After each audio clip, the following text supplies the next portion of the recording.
पहले exponential function के लिए पढ़ते हैं। y equal to F X is equal to A की पावर x, जिसमें a ग्रेटर देन 0 होता है, a नॉट इक्वल टू 1 होता है एंड x जो है वो रियल नंबर में बिलोंग करता है। यहाँ पर दो केस बनेंगे। केस फर्स्ट केस पढ़ते हैं। क्या आएगा फर्स्ट केस में कि जब मैं a की वैल्यू 0 से ग्रेटर लेता हूँ और 1 से लेस लेता हूँ तो ग्राफ क्या आएगा। फंक्शन की वैल्यू क्या क्या होगी, सबसे पहले ये देखते हैं। जो x है फंक्शन में वो तीन तरीके से वैल्यू शो कर आएगा। एक तो लेस देन 0, एक इक्वल टू 0 और एक ग्रेटर देन 0। अब इस फंक्शन में अगर a की वैल्यू मैं 0 से 1 के बीच की रखता हूँ, यहाँ पर समझिए, मैं यहाँ पर एक एग्जांपल के साथ समझाता हूँ ताकि ग्राफ आसानी से समझ सके। मैं a की वैल्यू 0 और 1 के बीच में रख लेता हूँ, कोई भी रख लेता हूँ, मैंने रख लिया 1/2। और जो पावर है x वो एक बार क्या रखता हूँ, नेगेटिव रखता हूँ। मैं जब इसकी पावर नेगेटिव रखता हूँ, मान लीजिए -2 रख दी मैंने, तो मेरे पास पावर आ गई 1/2 की पावर -2 और इज इक्वल टू 2 की पावर 2, आंसर आ गया 4। ऐसे ही जब a की वैल्यू में 0 और 1 के बीच में एक बार और रखता हूँ, 1/2 ही रख लेता हूँ। लेकिन अब x की वैल्यू जो है वो मैं 0 के बराबर रखता हूँ, मतलब कि जो पावर वो 0 रखता हूँ, तो आंसर क्या आएगा, 1 आएगा। फिर मैं a की वैल्यू फिर से 0 और 1 के बीच में रखता हूँ, 1/2 ही रख लेता हूँ समझाने के लिए। और जो x की वैल्यू है वो 0 से ग्रेटर रख लेता हूँ, 0 से ग्रेटर मतलब 2 रख लेता हूँ। और जब हम इसको सोल्व करेंगे तो 1/4 आएगा। देखिए हमने x की 3 डिफरेंट वैल्यूज़ के लिए, एक तो नेगेटिव के लिए, एक 0 के लिए और एक 2 के लिए, हमने फंक्शन की जो वैल्यूज़ निकाली हैं वो एक बार तो 4 आई, एक बार 1 आई और एक बार 1/4। और जब हम ऐसी अलग अलग a की वैल्यूज़ या अलग अलग पावर्स के लिए इसको बार बार सोल्व करके ऑब्जर्व करेंगे तो पता चलेगा जब x की वैल्यू नेगेटिव थी तो जो ये वाली वैल्यू है वो हमेशा, मतलब जो फंक्शन की वैल्यू है वो हमेशा क्या आ रही है, ग्रेटर देन 1 आ रही है। तो यहाँ पर जो ये वैल्यू होगी ये हमेशा क्या होगी, ग्रेटर देन 1 होगी फंक्शन की। और जब पावर 0 होती है, ये तो आपको पता ही है पहले से कि वैल्यू 1 होती है अगर पावर 0 हो जाए, और पावर क्या हो जाए, पॉजिटिव आए। कब, जब a 0 और 1 के बीच में हो। तो ये जो वैल्यू है ये क्या आ रही है, ये वैल्यू आ रही है लेस देन 1, मतलब फंक्शन की वैल्यू लेस देन 1 आएगी। और इस तरीके से हम इसका जब ग्राफ ड्रॉ करेंगे तो ग्राफ कुछ इस तरीके का बनेगा। अभी मैं आपको ड्रॉ करके बताता हूँ। देखिए ग्राफ इस तरीके का बनेगा, x डैश y डैश। जब x की वैल्यू 0 थी तो जो फंक्शन है एफ एक्स वाई है, y की वैल्यू क्या थी, x की वैल्यू 0 थी तो y की 1 थी। तो मैं इसको 0,1, मैं इसको प्लॉट करता हूँ ग्राफ को, देखना। x की वैल्यू 0 से जब मैंने छोटी ली, 0 से छोटी मतलब नेगेटिव ली, तो ये जो फंक्शन की वैल्यू ग्रेटर देन 1 हो गई, मतलब y की वैल्यू है जो ये ग्रेटर देन 1 हो गई। x की वैल्यू जब नेगेटिव ली तो y की वैल्यू ग्रेटर देन 1 होगी। और x की वैल्यू जब मैं पॉजिटिव ली गई, 0 से ग्रेटर ली गई, तो जो फंक्शन की वैल्यू है y की जो वैल्यू 1 से लेस हो गई, 1 से लेस हो गई। तो ग्राफ क्या आएगा, ये आएगा। इस तरीके से इसका ग्राफ ड्रॉ होगा एक्सपोनेंशियल फंक्शन का F X equal to A की पावर x का, जब a क्या हो रहा हो, a 0 से ग्रेटर हो और 1 से लेस हो। तो इस केस में ग्राफ ऐसे बनेगा एक्सपोनेंशियल फंक्शन का। अब सेकंड केस, दूसरा केस क्या होगा, देखिए यहाँ पर जो a था वो ग्रेटर देन 0 था, a not equal to 1 and x belongs to real.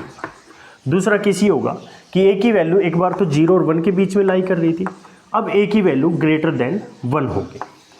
जब a की वैल्यू ग्रेटर देन 1 हो, जब a की वैल्यू क्या हो, ग्रेटर देन 1 हो, तो जो फंक्शन है उसकी वैल्यू क्या होगी। फिर से एग्जांपल के साथ समझते हैं। यहाँ पर जो a है ये मैं ग्रेटर देन 1 रखता हूँ, मान लीजिए मैं 2 रखता हूँ, और जो x की वैल्यू है वो रियल नंबर है। अब मैंने बताया रियल नंबर जो x की वैल्यूज है वो तीन तरीके से ले सकते हैं, एक तो लेस देन 0, एक इक्वल टू 0, एक ग्रेटर देन 0। ये भी कह सकते हैं एक बार नेगेटिव, इक्वल टू 0 और पॉजिटिव। अब यहाँ पर पावर जो है हम लेस देन 0 रखते हैं, मान लीजिए यहाँ पर 2 की पावर, ये a तो मैंने 2 ले लिया 1 से ग्रेटर, अब x की जो वैल्यू है मैं 0 से लेस लेता हूँ, मान लो -3 लेता हूँ, तो क्या आएगा 1/2 की पावर 3 और 1/8 आ गया। अब 0 लेता हूँ तो क्या आएगा 1। अब पॉजिटिव लेता हूँ, x की जो वैल्यू है वो 0 से ग्रेटर पॉजिटिव लेते हैं, 3 ले लेता हूँ तो क्या है 8। और जब आप ऐसे ही डिफरेंट वैल्यूज़ के लिए इन वैल्यूज़ को ऑब्जर्व करोगे तो आपको पता चलेगा कि जो ये वाली वैल्यू है 1/8 कब आई है, जब x की वैल्यू नेगेटिव ली गई, लेस देन 0 ली गई, और जब a की वैल्यू ग्रेटर देन 1 ली गई। तो जो फंक्शन की वैल्यू आएगी, ये बार बार ऑब्जर्व करने के बाद पता चलेगा, जो फंक्शन की वैल्यू है ये लेस देन 0 के केस में हमेशा लेस देन 1 आएगी, इक्वल टू 0 के केस में 1 आएगी, और ग्रेटर देन 0 के केस में ग्रेटर देन 1 आएगी। आइए इस केस में जो एक्सपोनेंशियल फंक्शन है उसका ग्राफ क्या होगा ये सीखते हैं। देखिए, जब x की वैल्यू 0 थी तो फंक्शन की वैल्यू 1 थी, मतलब कि y की वैल्यू। तो जब x 0 था तो y 1 था।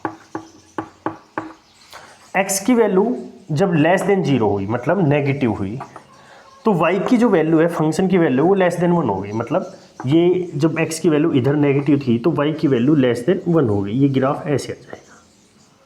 और जब x की वैल्यू ग्रेटर देन 0 हुई तो फंक्शन की वैल्यू ग्रेटर देन 1 आ गई। जब x की वैल्यू पॉजिटिव हुई तो जो फंक्शन है उसकी वैल्यू क्या आ गई, ग्रेटर देन 0। तो ये ग्राफ हमारे पास किसका होगा, एक्सपोनेंशियल फंक्शन का। लेकिन केस क्या होगा, केस होगा a greater than 0, sorry a greater then 1 के केस में एक्सपोनेंशियल फंक्शन का ग्राफ ये आएगा। इसी तरह लॉगरिथमिक फंक्शन का ग्राफ पढ़ेंगे। अब उस लॉगरिथमिक फंक्शन के ग्राफ को दो तरीके से समझा जा सकता है। पहला सीधा लॉगरिथम से, दूसरा उस लॉगरिथम वाली जो टर्म है या जो लॉगरिथम फंक्शन है लॉगरिथमिक, उसको हम एक्सपोनेंशियल में चेंज करके फिर ग्राफ ड्रॉ करें। लॉगरिथमिक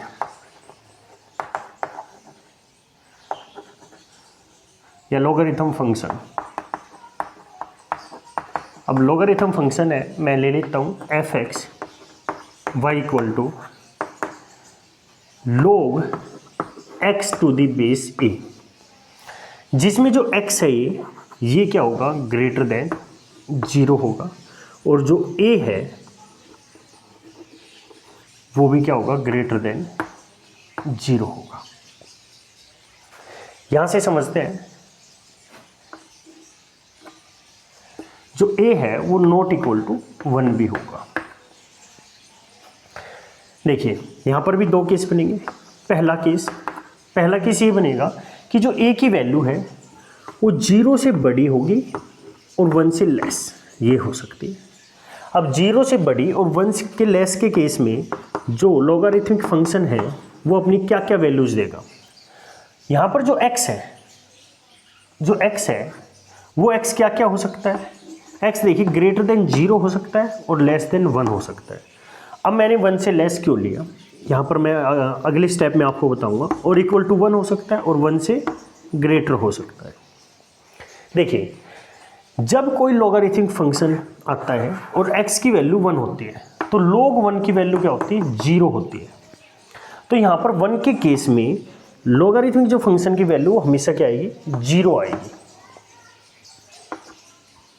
दूसरा x जो है वो 0 और 1 के अगर बीच में हुआ, x जो है वो 0 और 1 के बीच में मान लो 1/3 हो गया, और जो a की वैल्यू है वो भी 0 और 1 के बीच में।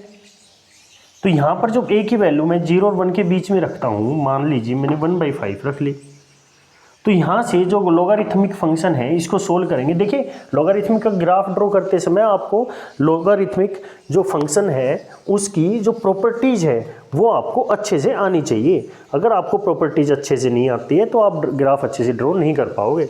तो पहले प्रॉपर्टीज़ आपको अच्छे से आनी चाहिए। जब x की वैल्यू 0 और 1 के बीच में आए तो लॉगरिथमिक जो फंक्शन है उसकी वैल्यू क्या होगी ये समझिए। देखिए इसको मैं क्या लिख सकता हूँ, इसको मैं लिख सकता हूँ log 1/3 बाई log 1/5। और इसको सोल्व करके कैसे लिख सकते हैं भाई, इसको log 1/3 और log 1/5। अब ध्यान दीजिएगा जब ये जो वैल्यूज हैं वैल्यूज़ है, जब हम इनको सोल्व करेंगे तो यहाँ पर जो f(x) फंक्शन है उसकी वैल्यू हमेशा क्या आएगी, ग्रेटर देन 0 आएगी। 0 से हमेशा क्या होगी, बड़ी होगी। और ऐसे ही जब हम x की वैल्यू ग्रेटर देन 1 रखेंगे लॉगरिथमिक फंक्शन में, तो आप कुछ वैल्यूज़ रखने के बाद ऑब्जर्व करोगे जो फंक्शन की वैल्यू है वो लेस देन क्या आएगी, 0 आएगी। यहाँ पर फिर से रख लेते हैं, एक बार देख लेते हैं। मैं आपको कुछ वैल्यूज़ के साथ एक बार बता देता हूँ, है ना। जैसे x की वैल्यू है वो 0 से 1 के बीच में रख देते हैं और a की वैल्यू भी 0 से 1 के बीच में लाई करें, तब क्या होगा। देखिए यहाँ से इसको सोल्व करेंगे तो क्या आएगा, log 1 माइनस log 3, नीचे क्या आएगा, log 1 माइनस log 5। ऊपर आया ये log 1 तो 0 होता है, माइनस log 3, नीचे आया माइनस log 5। कैंसिल हो गया, कैंसिल हो गया तो जो वैल्यू है ये हमेशा क्या होगी, ग्रेटर देन 0 होगी। ऐसे और एग्जाम्पल कर लेते हैं। मैं एक एग्जाम्पल और बता देता हूँ ताकि आपको ग्राफ थोड़ा अच्छे से समझ में आए। लेकिन आपको ध्यान रखना कि लॉगरिथम्स की प्रॉपर्टीज़ है वो आपको अच्छे से याद होनी चाहिए। log मैंने रखा x की वैल्यू 0 और 1 के बीच में 2/5 रख दी, और a जो है वो क्या आएगा, 0 और 1 के बीच में आएगा 1/3 रख दिया मैंने। फिर से इसको सोल्व कर लेंगे, क्या आएगा, log 2/5 divide by log 1/3। Solve करेंगे क्या आएगा, log 2 minus log 5 divide by log 1 minus log 3। देखिए log 1 तो 0 हो गया, log 2 माइनस log 5 करेंगे, यहाँ क्या आएगा, माइनस log 3। देखिए log 2 की वैल्यू छोटी होती है, log 5 की वैल्यू ग्रेटर होती है। कैसी वैल्यू आएगी, नेगेटिव, नीचे भी नेगेटिव वैल्यू, कैंसिल होकर क्या बन गई, पॉजिटिव, मतलब कि ग्रेटर देन 0 आएगी। ऐसे ही कुछ वैल्यूज से आप दोबारा से और ऑब्जर्व कर सकते हैं, जब x की वैल्यू ग्रेटर देन 1 रखेंगे तो जो फंक्शन की वैल्यू वो लेस देन 0 कैसे होगी। इसका ग्राफ ड्रॉ करते हैं।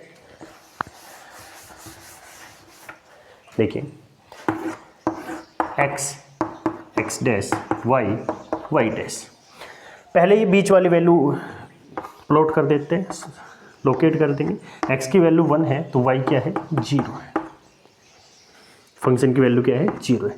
अब x की वैल्यू जब 1 से ग्रेटर होती है, 1 से ग्रेटर मतलब x की वैल्यू किस तरफ जा रही है, 1 से ग्रेटर, ये वैल्यू हो रही है इस तरफ जा रही है। तो जो फंक्शन की वैल्यू है वो लेस देन 0 हो रही है, मतलब y की वैल्यू है वो 0 से लेस हो रही है। तो ये कहा जा सकता है जब x बढ़ रहा है तो जो y है वो क्या हो रहा है, 0 से कम हो रहा है, 0 से कम हो रहा है। x बढ़ रहा है तो y क्या हो रहा है, 0 से कम हो रहा है, ऐसे होगा। और जब x की वैल्यू 0 और 1 के बीच में, जब x की वैल्यू 0 और 1 के बीच में आती है तो y क्या हो रहा है, ग्रेटर देन 0, मतलब ऊपर बढ़ रहा है, ग्रेटर देन 0 हो रहा है। तो इसका ग्राफ ऐसे आएगा, कब, जब y equal to log x to the base a हो और a की वैल्यू 0 और 1 के बीच में लाई करें, तब हमारे पास लॉगरिथमिक जो फंक्शन है उसका ग्राफ ये होगा। दूसरा केस क्या बनता है, देखिए दूसरा केस हमारे पास बनता है केस सेकंड।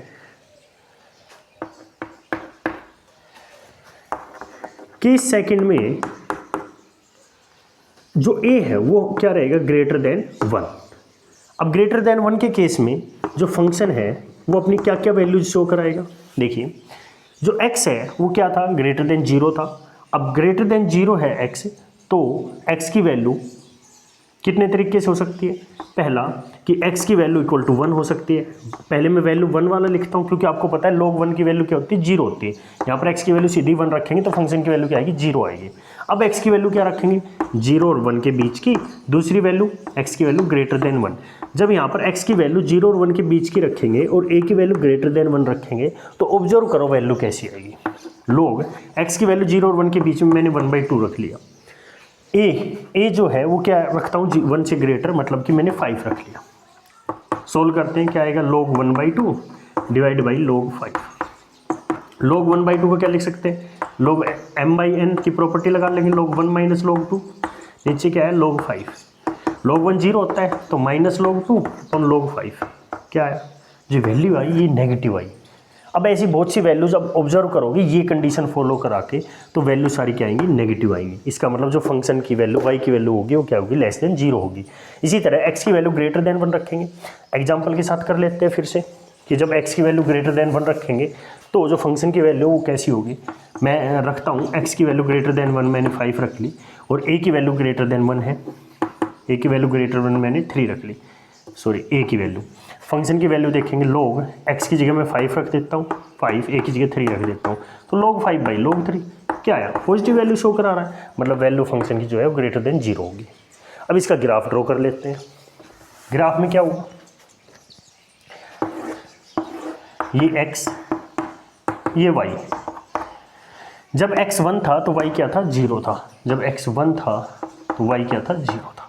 x की वैल्यू जब 0 और 1 के बीच में थी, x की वैल्यू जब 0 और 1 के बीच में थी ये वाली, तो y क्या था, लेस देन 0 था, लेस देन 0 मतलब ये नेगेटिव की तरफ था।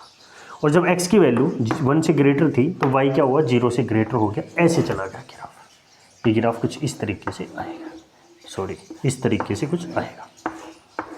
यहाँ पर हमारे पास ये ग्राफ होगा y equal to F X equal to log x to the base a, और a क्या है, ग्रेटर देन 1 है। इस केस में log